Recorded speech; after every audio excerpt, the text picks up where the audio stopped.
Bonjour à tous et à toutes. Donc aujourd'hui, je vous propose de vous pencher sur les héritages du passé. Donc je m'aperçois que beaucoup de gens, quand je leur en parle, ne connaissent pas ce que ça peut recouvrir. Donc je vais vous donner quelques bribes pour que vous voyez ce qui régit encore notre société de nos jours. Par exemple, tout ce qui est lié à la science. On se dit la science c'est facile, c'est cartésien, on a évolué, on apprend, etc. Oui, enfin là ce qu'on apprend quand même, c'est que là, avec les histoires de virus, c'est un peu du n'importe quoi. Que les scientifiques, oui, font des recherches, mais qu'il y a des querelles d'ego monstrueuses, que les réponses apportées sont pas toujours scientifiques, loin de là, relèvent beaucoup plus de la croyance, que les scientifiques sont pas si scientifiques que ça, en fait. Loin de là, c'est même presque inquiétant. En me disant, mais attendez, vous avez fait des longues études et vous me répondez des âneries pareilles. Le premier canard, alors, ok, c'est un canard de référence, qui vous dit qu'un produit que vous connaissez, bah oui, mais en fait ça marche pas, tout le monde suit comme un seul homme, sans faire marcher, sans sens critique, moi ça m'embête. Beaucoup. Donc vous avez vraiment le côté la science qui n'est pas si scientifique que ça et qui est blindée de croyances autant qu'on pourrait en attendre des religions, c'est un peu la mauvaise surprise. Voilà. Mais la science a toujours été soumise aux religions, hein, puisqu'à une époque, les scientifiques prenaient quand même quelques risques avec l'Église catholique. Ça faisait des ordres de dire que la Terre était ronde, hein, ou que l'homme n'était pas au centre de tout. Donc voilà. La médecine, c'est pas le truc qui a chassé les sorcières. Parce que ces femmes qui étaient guérisseuses, sages-femmes, mais qui déjà étaient des femmes, et qui n'étaient pas passées par l'université, bah, elles ont fini au bûcher quand même. Hein. On a allié la médecine, la science et le reste pour un peu cramer les sorcières, hein, tout de même. Hein. Les chasser, les faire disparaître. Hein. Quelqu'un se rappelle que le Conseil de l'ordre des médecins a été fondé sous Pétain? Non? Parce que ça a sûrement des effets. Ce qu'on voit, c'est que le Conseil de l'ordre, très souvent, c'est du corporatisme, ils défendent les médecins contre les autres, mais socialement, il y a des choses qui ne sont pas présentables. Hein. Ça s'est vu, hein, des conseils de l'ordre qui a voulu refaire un procès en assises, mais sans les jurés, sans les avocats, sans rien, où c'est la victime qui était coupable. La cour d'assises n'a pas été d'accord. Mais rien que le fait que le conseil de l'ordre ait osé se substituer à la justice, ça en dit long sur comment il fonctionne. Hein. Ben ouais. Donc tous les conseils de l'ordre, au moins de la santé, dépendant de ceux-là, ils fonctionnent comment? Moi, c'est une question que je pose. Je ne le sais pas. Je dis juste que j'ai mis des réserves. Ne serait-ce qu'en termes énergétiques. Hein. Ça en découle, ça a sûrement des effets. Voilà.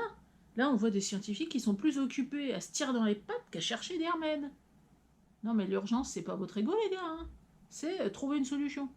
S'il y en a une. Je suis pas sûre qu'il y en ait une. Hein. Il y en a peut-être plusieurs. Pareil, dans le sport.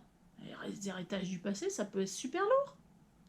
Par exemple, le patinage international. Quand même, voilà, c'est beau, c'est magnifique, c'est. Enfin, oui, enfin. Le comité olympique leur est tombé dessus parce qu'on pouvait connaître les résultats des JO indépendamment des performances, il suffisait de reprendre le classement. Les JO gagnaient celui qui était en tête du classement, avant les JO. Vous aviez fait une chute, deux chutes, c'est pas grave, vous gagnez quand même.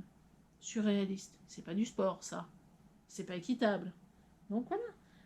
Que le sport, c'est le reflet de la société. Donc la concurrence à excès, on est prêt à tout pour y arriver. Le dopage, la déstabilisation de l'adversaire, on l'a vu avec les histoires de matchs de foot de l'équipe de France contre l'équipe d'Italie. Alors, je suis pas fan de foot, mais enfin bon, l'autre dit, bah, il m'a insulté tout du long du match jusqu'au moment où il y en a un qui a pété les plombs. Bah ouais, voilà, c'est fait. Voilà, c'est une certaine idée du sport. On est loin des idées nobles qu'on nous vend. Hein. Pareil, tout ce qui est historique. Non, en fait, on ne connaît pas l'histoire. On connaît le roman qu'on nous en a dicté quand on était petit en cours. Quand vous avez des chercheurs qui s'aperçoivent que les Vikings, ben en fait, il y avait peut-être des femmes qui étaient chefs de guerre. Ben oui, c'était pas seulement des bobonnes à la maison, qu'elles avaient une vraie puissance, et que peut-être le plus puissant des Vikings qu'ils connaissaient, c'était une femme. Ils ont du mal à le digérer. Ils ont vérifié, ils disent ah bah ah bah c'est peut-être une femme, mais ça passe pas bien. Beaucoup de découvertes en fait qu'on fait actuellement, on voit qu'en fait ça avait été déjà su, mais que dans les milieux autorisés, pas ailleurs. Donc on regarde en fait l'histoire avec nos prismes actuels de monogamie, monothéisme, voilà, très religieux, beaucoup de croyances, et pas la réalité objective. On dit, je ne sais pas. Voilà, le terme Gaïa, super à la mode le terme Gaïa. Ouais, enfin, quelqu'un sait d'où vient le terme Gaïa? Ça vient des Grecs. À part que Gaïa, il y avait un petit problème avec Ouranos quand même. C'est une vision très patriarcale du monde. Hein. Voilà, quand on regarde, beaucoup de gens se relient à la mythologie grecque ou romaine, on est loin de l'égalité des sexes hein, quand même. Ah oui, il y avait des déesses, mais vous remarquerez que les dieux les plus importants, c'était des dieux, pas des déesses. Et qu'elles s'étaient fait déposséder. J'ai pas vu de déesse qui était polygame, à part peut-être Aphrodite. Mais les autres, elles ont qu'un mari, et Zeus avait plusieurs épouses. Par contre, les autres... par contre, des déesses vierges, ça, il y en a eu. Pas des hommes, hein, vous remarquerez. Mais des femmes, oui. Voilà. Le progrès technique, quelque chose de difficilement plus incontestable que le progrès technique, oui. Enfin, c'est un peu soumis à la morale sociale, hein, parce que Tesla, il avait raison, et Tesla.